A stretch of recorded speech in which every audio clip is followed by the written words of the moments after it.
कस्तूरी तिलकं ललाटपटले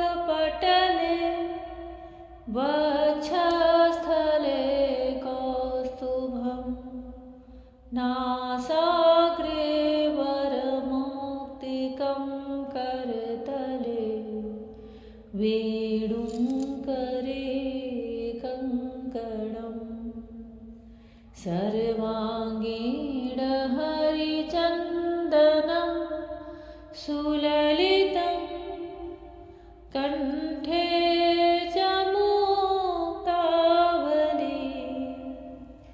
गोपस्त्रीपरिवेष्टितो विजयते गोपालचूडामणि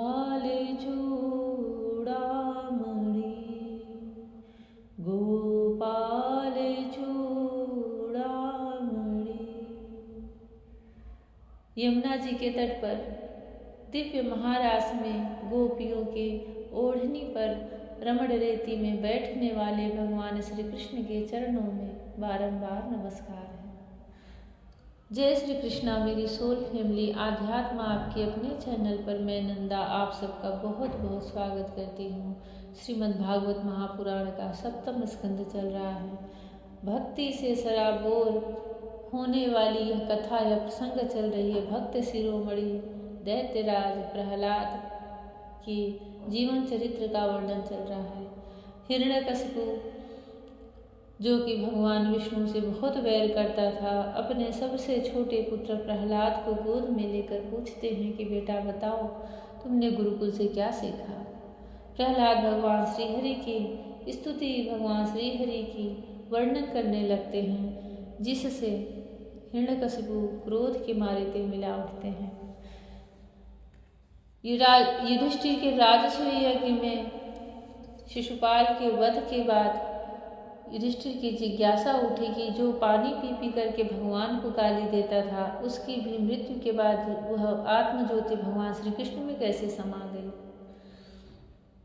नारद जी उनके प्रश्न का उत्तर देते हैं कि चाहे प्रेम से, चाहे वैर भाव से, चाहे द्वेष से, ईर्ष्या से, जलन से, भक्ति से, किसी भी भाव से, वात्सल्य से, सांख्य भाव से आप भगवान श्रीहरि में अपने मन को एकाग्र करके लगा दो तो आपको भगवान प्राप्त हो जाते हैं।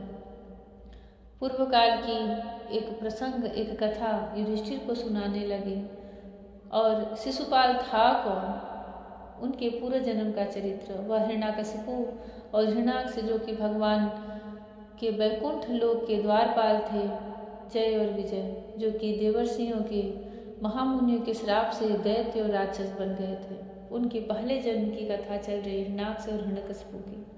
हिरण्याक्ष का वध हो चुका है और हिरण्यकशिपु घोर तपस्या करके, बड़े ही अचूक वरदान प्राप्त करके पूरे तीनों लोकों के भोगों को भोग रहा है। उन्हीं के घर में भगवान काल रूप से भक्ति रूप में प्रकट होते हैं, प्रहलाद के रूप में।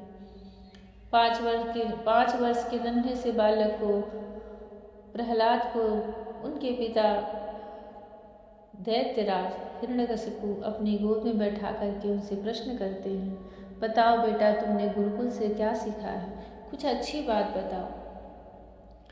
भगवान के सिवा प्रहलाद के पास और कोई अच्छी बात नहीं थी, उन्हें आत्मज्ञान प्राप्त हो चुका था अपनी माँ के गर्भ से ही।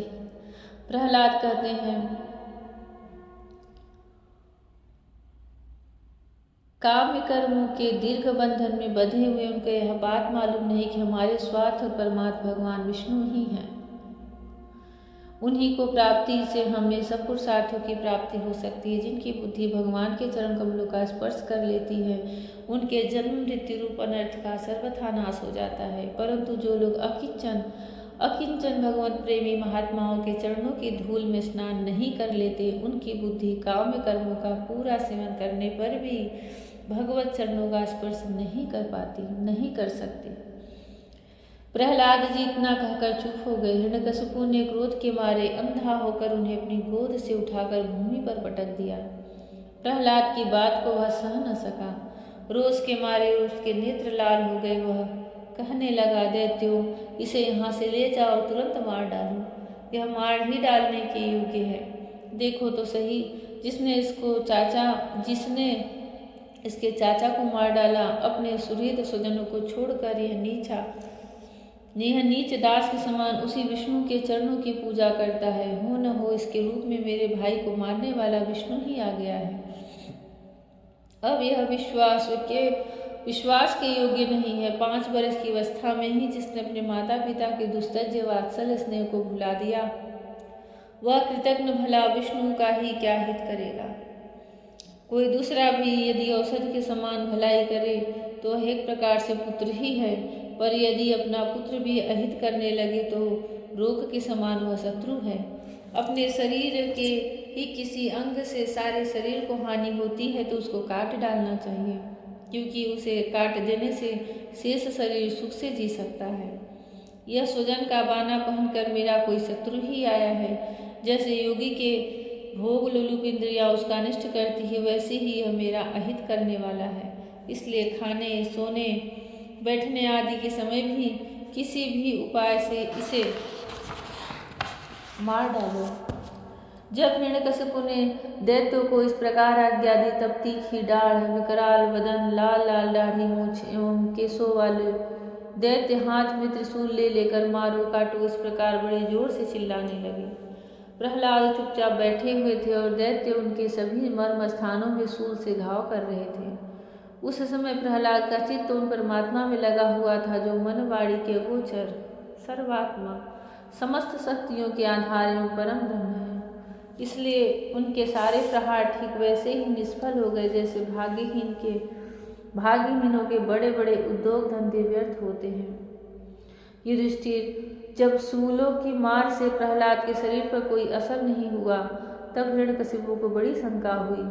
अब वह प्रहलाद को मार डालने के लिए बड़े हठ से भांति भांति के उपाय करने लगा। उसने बड़े बड़े मतवाले हाथियों से कुचलवाया, विषधर सांपों से डसवाया, पुरोहितों से कृत्या राक्षसी उत्पन्न कराई, पहाड़ की चोटी से नीचे डलवा दिया। संबरासुर से अनेकों प्रकार की माया का प्रयोग करवाया, अंधेरी कोठरियों में बंद करा लिया, विष पिलाया और खाना बंद कर दिया।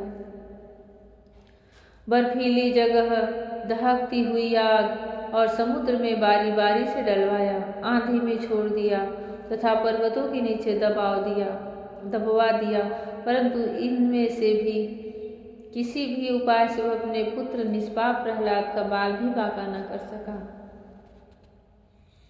अपनी व्यवस्था देखकर हिरण्यकशिपु को बड़ी चिंता हुई। उसे प्रहलाद को मारने के लिए और कोई उपाय नहीं सूझ पड़ा। वह सोचने लगा, इसे मैंने बहुत कुछ बुरा भला कहा, मार डालने के बहुत से उपाय किए, परंतु यह मेरे द्रोह और दुर्व्यवहारों से बिना किसी की सहायता से अपने प्रभाव से ही बचता गया। यह बालक होने पर भी समझदार है और मेरे पास ही निशंक भाव से रहता है। हो न हो इसमें कुछ सामर्थ्य अवश्य है। जैसे सुना से अजीतगढ़ का मझला पुत्र था, उसे पिता ने वरुण के यज्ञ में बलि देने के लिए हरिश्चंद्र के पुत्र रोहिताश्व के हाथ बेच दिया था। तब उसके मामा विश्वामित्र जी ने उसकी रक्षा की और वह अपने पिता से विरुद्ध होकर उनकी विपक्षी विश्वामित्र जी के ही गोत्र में हो गया। यह कथा आगे 9वें स्कंध के 7वें अध्याय में आवेगी। अपने पिता की करतूतों से उसका विरोध ही हो गया था, वैसे ही यह भी मेरे किए अपकारों को न भूलेगा। न तो यह किसी से डरता है और न इसकी मृत्यु ही होती है। इसकी शक्ति की था नहीं, अवश्य ही इसके विरोध से मेरी मृत्यु होगी, संभव है न भी हो। जय श्री कृष्ण। जब अपने सारे उपायों से निष्फल हो गए हिरण्यकशिपु, तब उनके अंदर यह विचार उठा कि कहीं इसके जितना मैं विरोध करूं वही मेरे मृत्यु का कारण हो, और हो सकता है कि ना भी हो। अपने इसी विचारों के मंथन में लगे हिरण्यकशिपु अपने गुरु शुक्राचार्य जी से कुछ सलाह लेते हैं। भगवान श्री कृष्ण की जिस पर अनन्य कृपा होती है, जो भगवान श्री कृष्ण का अनन्य भक्त है, उसकी भगवान ऐसी ही रक्षा करते हैं। शत्रु उसके बाल बांका भी नहीं कर सकते। और कितनी भी कठिन, यह तो प्रहलाद की बहुत पूर्व काल की बात है। मीराबाई तो भी कुछ 500 वर्ष पहले ही गई हैं यहाँ से, भगवान श्री कृष्ण में विलीन हुई हैं। उनको भी राणा ने, उनके देवर ने मारने के लिए कोई कसर नहीं छोड़ी। भगवान ने उनकी वैसे ही रक्षा की जैसे प्रहलाद की। युग बीत जाए, समय बीत जाए, काल बीत जाए, भगवान नहीं बदलते, ना उनकी भक्ति बदलती है। भगवान सदैव स्थिर हैं, अविचल हैं, अविनाशी हैं, अनंत हैं। वही सर्वव्यापक भगवान श्री कृष्ण हम सबकी रक्षा करें, हम सब पर अपनी करुणा भरी दृष्टि बरसाएं। जय श्री कृष्णा। राधे राधे। जय श्री कृष्णा। हरि ओम।